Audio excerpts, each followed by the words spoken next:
शर्मा, आप देख रहे हैं एसपीएन 9 न्यूज। स्वागत है आपका हमारे इस खास प्रोग्राम में। प्रोग्राम की शुरुआत केरल विधानसभा चुनाव से। जी हां, जैसा कि मैं अपने दर्शकों को बता दूं कि केरल में जो चुनाव हुए, चुनाव के दौरान जो मतगणना हुई, पूरी खबर पर अगर हम बात करें तो पूरी खबर ये कि केरल में 71.73% वोट पड़े चुनाव आयोग की तरफ से ये बताया गया। और सबसे बड़ी बात है, अब मैं आपको ये बताता हूं कि 71.73 जो फीसदी वोट हुए हैं, ये वोट किसके लिए फायदेमंद साबित हो सकते हैं और ये वोट प्रतिशत किसकी तरफ जाता हुआ नजर आ रहा है, बीजेपी, लेफ्ट या फिर कांग्रेस। तो आपको मैं अपने दर्शकों को यहाँ पर बता दूं, 71.73% वोट होना, इसका मतलब ये है कि एक बार फिर केरल चुनाव में कांग्रेस की सरकार बनती हुई नजर आ रही है। जी हाँ, राजनीतिक विश्लेषकों की माने और राजनीतिक जानकार इस बात की ओर इशारा कर रहे हैं कि ये वोट प्रतिशत इस ओर इशारा कर रहा है कि अब की बार केरल में लेफ्ट का किला ढह है और कांग्रेस पार्टी को बहुत बड़ा फायदा मिलता हुआ नजर आ रहा है। अगर बात करूं तो फिलहाल बीजेपी की तो स्थिति केरल में चुनाव जीतने की थी ही नहीं, क्योंकि बीजेपी को भी यह पता था कि वो यहाँ चुनाव नहीं जीत पाएगी। हालांकि बीजेपी ने कुछ कोशिशें जरूर की, लेकिन सबसे ज्यादा जो मेहनत की गई है वो कांग्रेस पार्टी की तरफ से की गई है।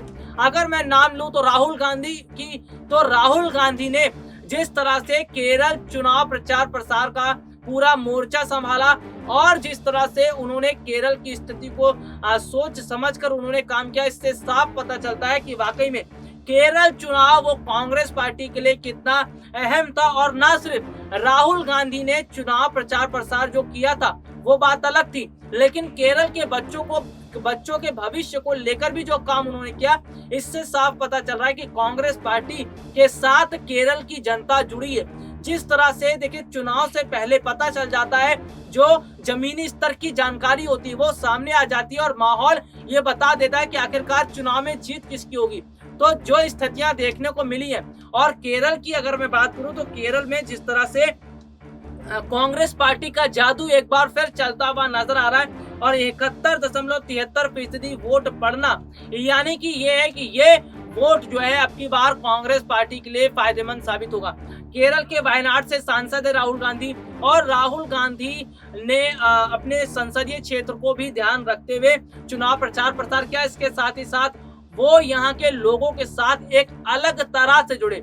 राहुल गांधी ने यहाँ के जमीनी स्तर पर जिस तरह से जुड़कर काम किया है, और सबसे बड़ी बात देखिए क्या है, सबसे बड़ी बात यह है कि राहुल गांधी ने न सिर्फ रैलियां की, बल्कि लोगों को अपने साथ जोड़ने के लिए कई तरह से उन्होंने काम भी किया। तो राहुल गांधी की रणनीतियां फिलहाल कारगर साबित होती हुई नजर आ रही है, राहुल गांधी की मेहनत कामयाब होती हुई नजर आ रही है और राहुल गांधी को केरल चुनाव में फायदा मिलता हुआ नजर आ रहा है। यानी कांग्रेस पार्टी केरल चुनाव में इस बार जीतती हुई नजर आ रही है। और लेफ्ट की अगर मैं बात करूं तो लेफ्ट ने ज्यादा काम फिलहाल नहीं किया था अगर देखा जाए तो केरल के अंदर, और केरल में जिस तरह से लेफ्ट पार्टी की भी ज्यादा स्थिति देखने को नहीं मिली, जो ज्यादा बड़ी हलचल है वो देखने को नहीं मिली। तो ये पूरी स्थितियां बताती है कि किस तरह से अब माहौल बन चुका है, किस तरह की स्थितियां बन चुकी हैं। और पूरी जानकारी की मैं बात करूं तो बीते दिनों भी हमने केरल पर बहुत बड़ी बड़ी जानकारियां अपने दर्शकों को बताई थी। बाकायदा ये तक बताया था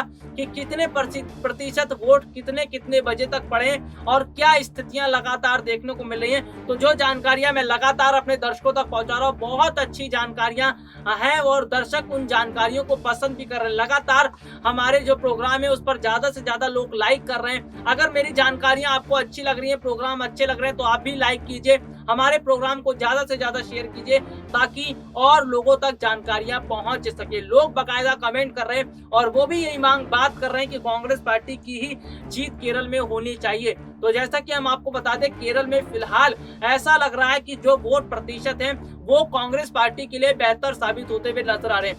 कांग्रेस पार्टी को अच्छा फायदा मिलता हुआ नजर आ रहा है केरल चुनाव में। न सिर्फ केरल में, असम में भी मैं अगर बात करूं तो असम चुनाव में भी बहुत बड़ा फायदा मिल रहा है कांग्रेस पार्टी को। तो पूरी स्थिति यह है कि फिलहाल अगर देखा जाए तो केरल और असम, ये दो चुनाव ऐसे हैं जहां पर कांग्रेस को अच्छी बढ़त मिलती हुई नजर आ रही है। हालांकि अगर मैं बात करूं तो कांग्रेस के लिए केरल असम चुनाव जो है बहुत बड़ा एक टर्निंग पॉइंट है, बहुत बड़ा जो है इनके लिए एक चुनौती भी है, क्योंकि असम में देखिए प्रियंका गांधी ने भी खूब रैलियां की थी, खूब प्रचार प्रसार किया था, जमीनी स्तर के लोगों से जुड़ाव उनका रहा था। तो ये सारी स्थितियां देखने को मिली थी। तो अगर मैं अपने दर्शकों को बताऊं तो फिलहाल कांग्रेस की लहर एक बार फिर से चलती हुई नजर आ रही है। एक बार फिर कांग्रेस बीजेपी पर हावी हो रही है, और न सिर्फ अगर मैं बात करूं कांग्रेस पार्टी की, बल्कि पश्चिम बंगाल चुनाव में भी टीएमसी बीजेपी पर भारी पड़ रही है, क्योंकि टीएमसी की मैं बात करूं, ममता बनर्जी को चुनाव में हराना बीजेपी के लिए आसान साबित होता हुआ नजर नहीं आ रहा है। जी हां, बंगाल चुनाव बीजेपी के लिए टेढ़ी खीर साबित होता हुआ नजर आ रहा है, क्योंकि बंगाल चुनाव की स्थितियां ये बता रही हैं कि बंगाल चुनाव जीतने के लिए बीजेपी के पसीने छूटते हुए नजर आ रहे हैं। बीजेपी ने जो फौज बंगाल चुनाव में उतारी, वो फौज जो है वो फीकी पड़ती हुई नजर आ रही है ममता बनर्जी के आगे। तो बीजेपी ने अभी तक जो जो रणनीतियां अपनाई है, फिलहाल वो रणनीतियां उतनी कारगर साबित नहीं हुई है जितनी रणनीतियां कारगर साबित हो रही हैं टीएमसी की, यानी ममता बनर्जी की।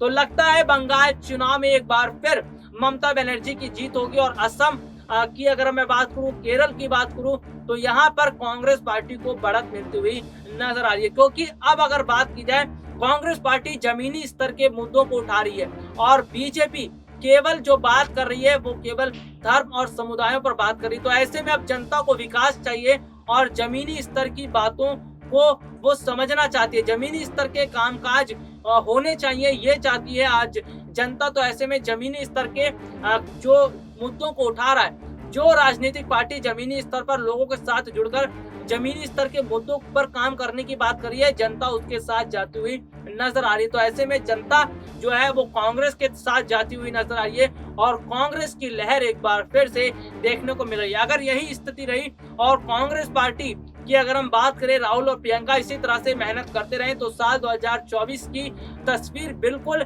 साफ हो जाएगी, और साल 2024 की तस्वीर से पूरी तरह से ये पता चल जाएगा कि किस तरह से 2024 में भी बीजेपी को नुकसान का सामना करना पड़ेगा।